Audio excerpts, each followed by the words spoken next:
सभी लोगों को जय माता दी। क्यों मनाई जाती है बसंत पंचमी? क्या है इसका महत्व?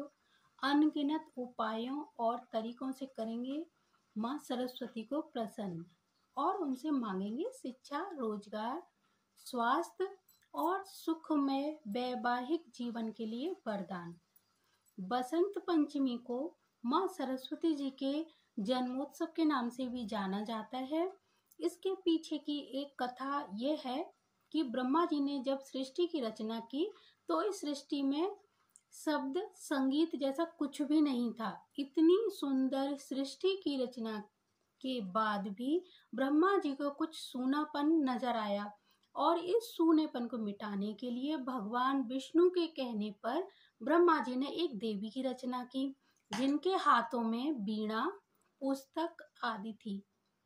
सरस्वती जी के उत्पन्न होने के बाद सरस्वती जी ने अपनी जो वीणा थी उसका एक तार को झंकार दिया। इस झंकार से जो स्वर उत्पन्न हुआ वो पूरे ब्रह्मांड में फैल गया। यही पहला नाद स्वर था जिससे शब्द की उत्पत्ति हुई, या यूं कह सकते हैं कि इसी दिन से मनुष्य को शब्द की शक्ति प्राप्त हुई। इस दिन को हर कार्य के लिए शुभ माना जाता है, चाहे घर बनाना हो, वाहन खरीदना हो, विवाह, बच्चे की पढ़ाई की शुरुआत आदि करनी हो। आज के दिन विशेष मनोकामना के लिए पार्थिव मूर्ति पूजन भी किया जाता है और इनकी पूजा करने का जो विधान है वो अन्य सभी पूजाओं की तरह ही है। अब आपको मैं इसका पूरा विस्तार से वर्णन करती हूँ। अनगिनत उपाय आपको मिलेंगे।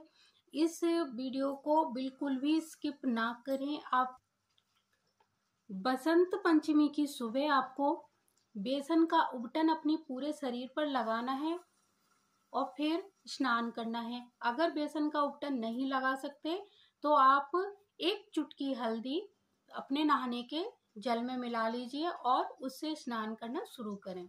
उसके बाद आप पीले वस्त्रों को पहनेंगे या सफेद या पीला मिक्स वस्त्र भी पहन सकते हैं। एक चौकी स्थापित कीजिए माता के लिए। चौकी पर अष्टदल कमल बनाना है आपको। चावलों को पीला करके रंग लीजिए। चावलों से बनाइए, गुलाल से बनाइए, जैसे आप बना सकते हो वैसे बनाइए। गणेश जी और सभी देवी देवताओं के जो चित्र प्रतिबिंब आपके पास है उनको वहां पर रख लीजिए और उनका आवाहन करके उनको स्थान ग्रहण करने के लिए बोलिए।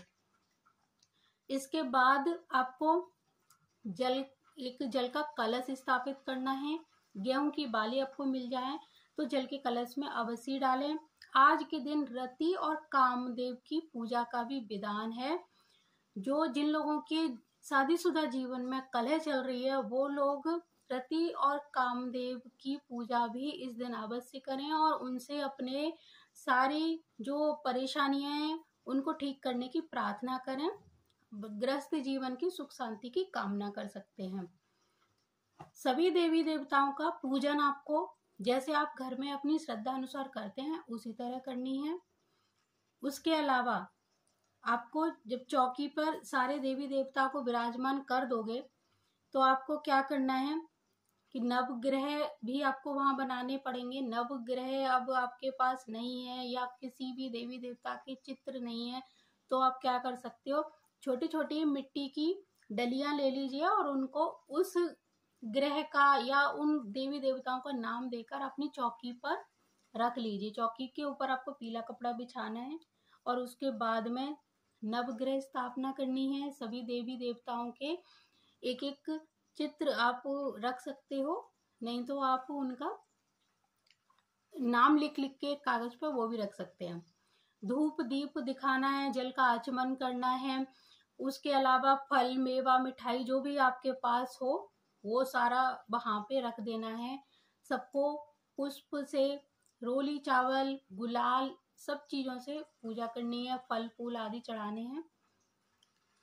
उसके अलावा आप मोर पंख अगर आपके पास है वो रख दीजिए। बच्चों की बुक्स वगैरह वो भी रख दीजिए।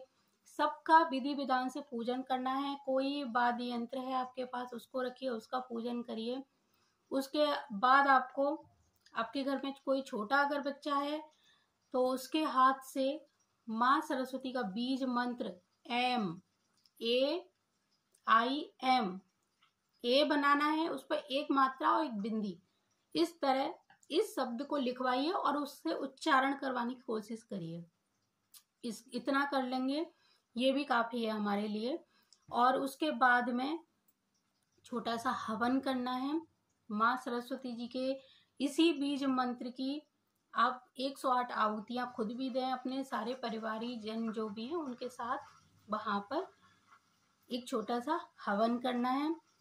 किताबों का पूजन, बाकी सारी चीजों का पूजन होने के बाद बच्चे को वो दे सकते हैं। कुछ बुक्स या पेन, पढ़ाई से संबंधित चीजें आप लाकर उनका पूजन करके गरीब बच्चों में भी बांट सकते हैं।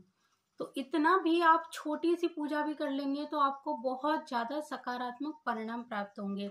बहुत सारे उपाय हैं जिनको करने से बहुत सारे लाभ मिलेंगे, लेकिन एक बार में आप एक ही उपाय करें, हर उपाय के पीछे ना भागें। तो ये छोटी सी पूजा है, इसमें बहुत सारे जो उपाय मैं बताने जा रही हूँ वो है कि अगर आपकी दुकान नहीं चल रही है तो इस दिन आप हल्दी से माँ सरस्वती जी का बीज मंत्र लिखें एक पीले कागज पर, और उस पर अपनी कोई जो मनोकामना, आपकी जो दुकान है, बिजनेस व्यापार नहीं चल रहा है, वो परेशानी लिख दें, माता के चरणों में अर्पित करें। उसके बाद उनके बीज मंत्र की 1 2 3 जितनी मालाएं आप कर सकते हो उतनी माला आप जाप करें। जाप करने के बाद में उस पर्ची को ले जाकर अपनी दुकान में शाम को या दूसरे दिन रख सकते हैं, अपने गले में रख सकते हैं, या वहां कोई गमला है उसके अंदर भी रख सकते हैं। और उस दूसरा उपाय आप कर सकते हो कि आपको हल्दी या केसर से पीले कपड़े या पीले कागज पर माँ सरस्वती जी का या तो बीज मंत्र या फिर स्वास्तिक चिन्ह बनाना है, और इसको 3 माला या 5 मालाएं माँ सरस्वती जी के बीज मंत्र से अभिमंत्रित करके अगले दिन अपनी दुकान या घर के मुख्य द्वार पर उसको चिपका देना है। इससे आपके घर को या दुकान को, कारोबार को नजर नहीं लगेगी, और ये वास्तु दोष अगर होगा तो उसको भी कम करेगा। इस तरह के उपाय बहुत बड़े बड़े लाभ देते हैं। इसके अलावा शहद आपके घर में है तो शहद को एक कटोरी में रख लें, और हरी इलायची को एक कटोरी में रख लें। 11 मालाएं एम बीज मंत्र से बोलते हुए इन दोनों चीजों को अभिमंत्रित करना है। शहद की तरफ देखते रहें और जो इलायची है उनकी तरफ या तो देखते रहें दृष्टि डाल के, और इस मंत्र का लगातार आप जितने भी परिवारी जन है सब मिलकर करेंगे। ये दोनों चीजें अभिमंत्रित हो जाएंगी। तब आपके घर में अगर कोई छोटा बच्चा है तो उंगली से शहद उसको चटा दिया करें रोज। इस शहद को फिर उठा के रख लेना है। और अगर थोड़ा बड़ा बच्चा है जो खा सकता है इलायची वगैरह उसको अच्छे से, जैसे 10-15 साल का, 12 साल का बच्चा हो, उसको एक इलायची रोज देंगे। वो उसको बोलेंगे इसको चूस के खत्म करे। या वो बहुत तनाव में घर का कोई मेंबर हो तब इस इलायची का इस्तेमाल करें। इससे बहुत ही ज्यादा सकारात्मक परिणाम प्राप्त होंगे। या अभिमंत्रित हो जाएंगी दोनों चीजें। अभिमंत्रित करने के लिए 11 मालाएं कम से कम होनी चाहिए। जितने लोग हैं आपके घर में, सारे लोग बैठ जाओ, और एक माला एक व्यक्ति भी करेगा तो एक बार में वो 108 की अगर माला है तो 108 गिना जाएगा। आपको हल्दी की माला से ये जाप करना है। हल्दी की माला नहीं है तो अपनी उंगलियों पर, यहाँ पर हल्दी लगा लीजिए इन उंगलियों पर, फिर ऐसे करके इनको काउंट कर सकते हैं। अगर हल्दी उंगली पर नहीं लगा सकते तो हल्दी की गांठ अगर आपके पास है तो उसकी गांठ एक एक हाथ में पकड़ें और काउंट करते जाएं। आपको पहले से पता करना है कि कोई एक जना हो जो काउंट भी करता जाए कि 11 माला हो गई। ऐसे 108 बार करते हुए 11 मालाएं जाप करना है। हल्दी की गांठ आप इन सब मतलब हल्दी की जो गांठ है उसको तो करें, उसके बाद हल्दी लगाना है तो इन 3 उंगलियों के जो 3 पोर हैं इनके ऊपर लगाएं, और फिर आप हम जैसे काउंट करते हैं वैसे काउंट करें। तो ऐसे भी कर सकते हैं। कोई भी चीज अभिमंत्रित कर सकते हैं। बच्चों की पेन पेंसिल है उसको अभिमंत्रित कर सकते हैं। खाने पीने की चीजें हैं जैसे लौंग है, इलायची है, ये खराब नहीं होती, इनको अभिमंत्रित करें। और फिर जब भी आप पेपर वगैरह देने जा रहे हो एग्जाम के टाइम पे तो एक इलायची मुंह में डाल के जाएं, या पढ़ाई करने बैठ रहे हो तो थोड़ा सा शहद और एक इलायची अपने मुंह में डालें, चूसते रहें। और पूरे ध्यान से उसको पढ़ेंगे तो धीरे धीरे आपका फोकस हो जाएगा।